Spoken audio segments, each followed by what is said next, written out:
Hi, I'm Linda May, and I am a reader here at Crystal Magic Psychic Center in Sedona, Arizona, beautiful Sedona. And I'm here today to talk to you about this next month's moon period. We're going to be starting with the full moon period that we will be beginning on the afternoon of Tuesday, March 3rd, and that would be at 3:38 a.m., still Mountain Standard Time at this point. And we'll also be talking about the new moon, which is going to be on Wednesday, March 18th at 6:23 p.m., and that's Pacific Daylight Time. So that's as of March 8th, we go into the Daylight Savings Time. So it changes our times in Arizona a little bit differently because we don't change our times. So sometimes, part of the year we're just on Mountain Standard Time, and the rest of the year we're on Pacific Daylight Time. So it's an hour difference. Anyway, this particular full moon that's coming up on March 3rd is known as the worm moon due to the beginning of the earthworms reappearing as the land thaws and prepares for spring planting.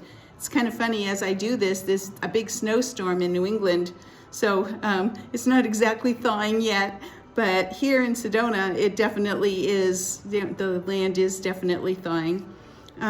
This particular full moon is also known as the blood moon due to its reddish glow, especially at this time, which is going to be a lunar eclipse. So that adds a little bit more energy to everything I'm saying today. This is a time, interestingly, because of the lunar eclipse, this is a time of new beginnings and a turning of the seasons. So it is a time of rebirth and setting intentions for what's to come. And that's just a natural kind of thing that happens at this time of year. This particular moon also has other names. They all do. Sometimes called the crow moon, sometimes the sap moon because the sap starts flowing, and other names that hint of the shift from dormancy into the flow of emerging life. So that's what this full moon, basically the energies behind it. And as I've mentioned before, we do have a full moon when the sun and moon are considered in opposition astrologically. It means that both the sun and moon are in opposing signs. And at the time of this particular full moon on March 3rd, the sun is in Pisces and the moon is in Virgo. And they're exactly opposed each other on March 3rd at 3:38 a.m. Mountain Standard Time, as I mentioned. The signs of Pisces and Virgo give us a really interesting mix, which is most oppositions do. It gives us the emotional depth and intuition of the Pisces energy, as well as a well-grounded focus, which can lead to some very meaningful life changes and self-improvements in your life. So that's more the Virgo energy. It's very grounded and very practical. So, we get the intuition as well as the practicality mixed together. So in some ways, this can be a wonderful time to make life changes and some self-improvement in your life. It's a time to prepare for the active months to come. And all of this is intensified with the lunar eclipse also taking place, which also aid in the endings and new beginnings that I was talking about. Do open to the clarity of the season and make your plans accordingly. And aspect-wise, some of which we mentioned at the last new moon video I did, we saw several planets in Aquarius at the beginning of February, and that led us to the new moon on February 17th, which I've already talked about. And soon after that, we saw a conjunction with Neptune and Pluto that brings a few shifts to the collective. So that's kind of the things that have been going on before this full moon. And then Mercury went retrograde on February 26th, which wasn't that long ago, and is still retrograde at the time of this full moon.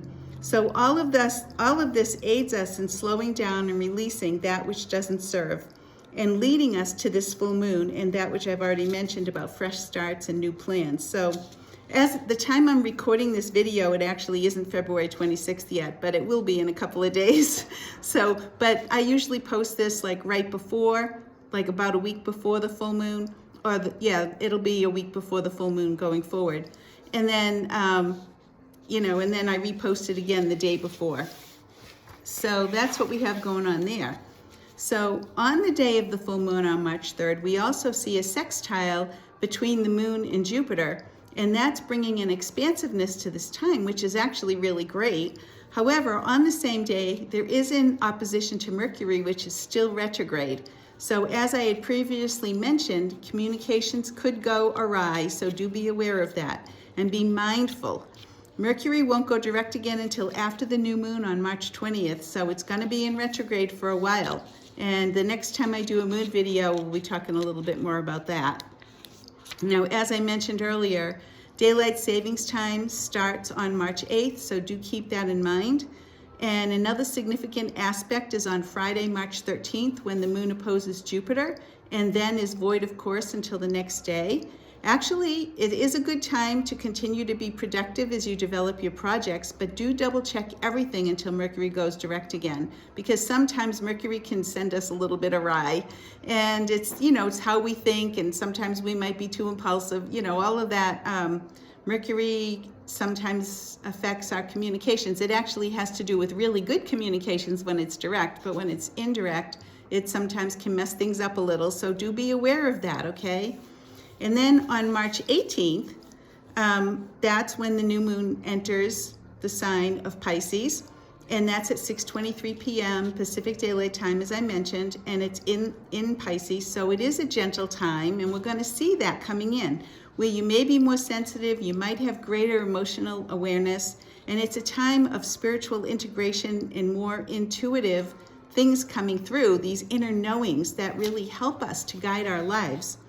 It's a time to allow inner shifts to take place.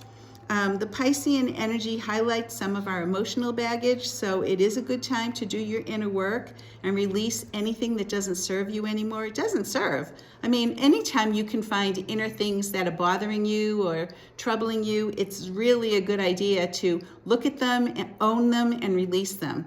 And that's one of the ways that we can get through this time. Do what you can to forgive and open to greater insights at this time. And also, do your best to find that inner peace within yourself. It is important. Do be compassionate with both yourself and others, and do remember that even as we move forward into the next full moon, which I'll be talking about the next time. So this is all the new moon. This is in a couple of weeks, and then, you know, that's going to move us into the full moon. So the next full moon. So this is, you know, me summarizing basically a month's worth of aspects and what's going on. So other things I want to mention after the new moon on March 18th is Jupiter squares the moon, which makes it an excellent time. Actually, it does. It's interesting to reconnect with friends and open channels of communication. The thing that's cool about that is even though Mercury is retrograde, Jupiter is very benevolent, and so it actually kind of helps us with those communications. And then the spring equinox is when the sun enters Aries, and that's on March 20th, and it's just 2 days after the new moon. So it's something to keep in mind that that's happening, and I will be talking more about spring equinox in a minute. So on Tuesday, the 24th of March, the moon squares Mars and Venus and Chiron. Oh, the moon squares Mars. And then Venus and Chiron are both in sextile to the moon, which makes it a good day to establish connections and a time to open to love. So this moon period that I'm talking about today is from March 3rd to the next full moon on April 1st. And it does emphasize the season of spring. As I mentioned, I'd be talking about the spring equinox. Spring is seed planting time, and we start to see the new growth and flowers beginning to bloom. In other parts of the country, you know, we see it everywhere. I haven't seen too much blooming yet, which is unusual because usually I do by now, but I haven't yet. But I know that they're ready. They're getting there. And it is a time of new beginnings and assessing goals for the month ahead. So it's really right in alignment with the aspects that we talked about, which I think is really kind of cool. You don't often see that, but it's totally there. And then I like to do the readings. Here it is. I forgot to put it out. I was going to say the Celtic tree calendar, which has the moon cycles with the new year beginning at Samhain on October 31st, has the tree for this period of the February-March moon cycle, which is the full moon, as willow, which is what we talked about for the new moon. Okay, so it's willow, which is associated with flow and changes, cooperation, intuition, fertility, and also creativity. So all of that is what's moving. That's still part of this full moon period. And then the moon cycles actually start with the new moon. So we'll be moving into, when we get to the new moon, we'll be entering into the time of Ash, as the new moon is on March 20th, which is about ancient knowledge, luck, and support. So this is kind of helping us, you know, as we go forward. It does have to do with uniting above and below, your inner and outer, finding that inner balance in all ways in your life. And it does have to do with listening to your intuition and knowing your own wholeness. So all of that is symbolized by this card Ash, okay? And that's from this Celtic Tree Oracle deck that I really love for many reasons. Now, I'm going to be drawing the cards like I usually do. So this actually didn't go much longer. I thought it would take more than it did, but I went through it pretty quickly. So I'm going to be drawing first a Druid Animal card from this deck here, the Druid Animal Oracle deck, and see what the animals have to say for this period. Okay, and I do love these cards. I've mentioned that several times. It's the one I use the most for my readings in person and online and stuff like that, because the messages are so deep and people, it's just, I know they're hearing what they need to hear. Very interesting. We get the blackbird. Now, the blackbird has a reputation of standing for enchantment. So some people think, well, what is enchantment? And enchantment is basically, you know, does that mean I have a spell put on me or whatever? But the truth is, enchantment can be positive or negative. And true enchantment is interesting, because what this bird is saying is that if we live according to the tenets of society, for example, we're actually living in a nightmare in many ways. A lot of the things that we were taught along the way are taught to us by what other people have taught us. And a lot of times the people who have taught us have learned because of the people who want us to believe a certain way. So we live in this world not really knowing what the truth is. And this happens all the time. But if you want to turn that into a happily ever after ending, the thing that you need to do is sing your soul song, because that's what turns that into something better. And your soul song is doing what you love. So one of the things that I love about this card is it's saying, trust your intuition, know the things that you love to do, start incorporating them in your life, and all of a sudden your whole life starts turning around in a much better way. So it's interesting. It has to do with when we listen to our souls, when we listen to what our soul's purpose is, when we listen to what our inner bliss is, that's literally what we're here to do. That's our soul's purpose for being here. And not many people know that. It's not something that the tenets of society teach us. So I love that this came up, because it is something to keep in mind, especially during this time with Mercury retrograde, and you got the practicality and the intuition at work. And so this is a really good time to look at that and make a change as necessary. And now this deck, the Druid Craft Tarot deck that I do my daily card pull from every single day, and we'll see what they have to say. The cards are just as deep in their own way. Let's see what we get here. So we get, interesting, the Three of Swords. Now, the Three of Swords is sometimes considered not such a great card. It usually has to do with a little bit of suffering, and you see a heart here, so sometimes it's a suffering of the heart. It may be heartbreak of some kind. It could be in a relationship, but it could also just be that you're not living your soul's purpose, and that you feel like you're kind of lost or something like that. But also, one of the things to remember is when we go through times like that, it is a time of transformation. It is a time of inner growth. It's a time for us to really do that inner work that I was talking about earlier. And it also is, the transformation leads us to new beginnings. So in many ways, even though it sort of has like this not so great feel about it, it also leads us to something better. So that's part of, again, living your soul's purpose. Singing your soul song is going to actually help you to get through any of the challenging moments that we've already talked about to some extent because of the aspects and things like that.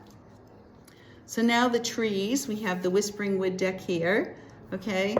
These are the trees, and simple messages, usually very deep and very cool. And this is a good one to keep in mind at this time. It's resilient, okay? And the message is stay as strong as evergreen trees. So that is an important thing to remember as we go through everything that we're going to be going through.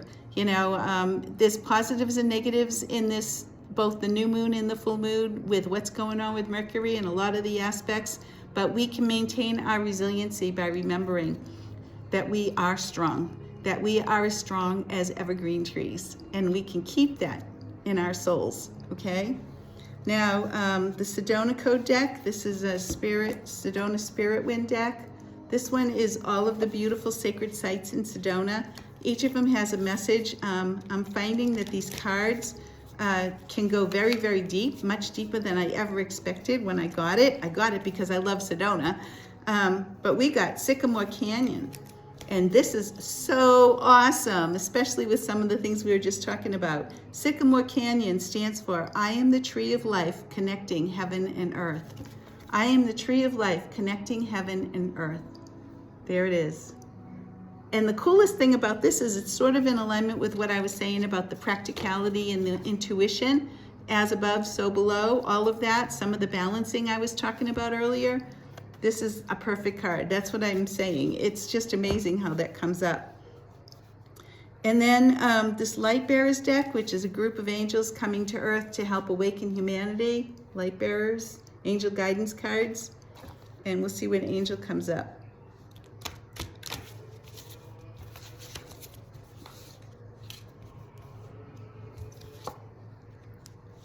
And this is not the first time that we've gotten this, but it's an important message right now. To love and appreciate yourself is one of the greatest gifts that you will ever experience. Heaven knows your value and each day sings a song of appreciation for you and all you do. Please remember that when you're going through some of the rough challenges that may come up with Mercury retrograde and all the other things I mentioned. Love and appreciate yourself. And I did mention that actually in the readings, in what I was saying. It's true. It's one of the greatest gifts you'll ever experience. And remember always that the gods and goddesses, they know your value. Heaven knows your value, and each day sings a song of appreciation for you and all you do, because each of us matters. And that's what this card is saying. I love that. Angel Sophia. So, I will be back before the full moon on April 1st, as I mentioned. Interesting that it's on April Fool's Day. And in the meantime, if you would like a psychic soul reading or counseling in person, by Zoom or phone, I am at Crystal Magic Psychic Center most Monday afternoons and most Friday mornings. So do contact us at crystalmagicpsychiccenter.com to set up an appointment if you would like a reading with me, and to find out more about some of our other readers who are just amazing, amazing people. I mean, we have the best staff here. It's just really fun to work here and wonderful, and I just love everybody here. So I do want to, thank you and wish you blessings of this moon season to you, both the full moon and the new moon to come. And remember, you are always loved.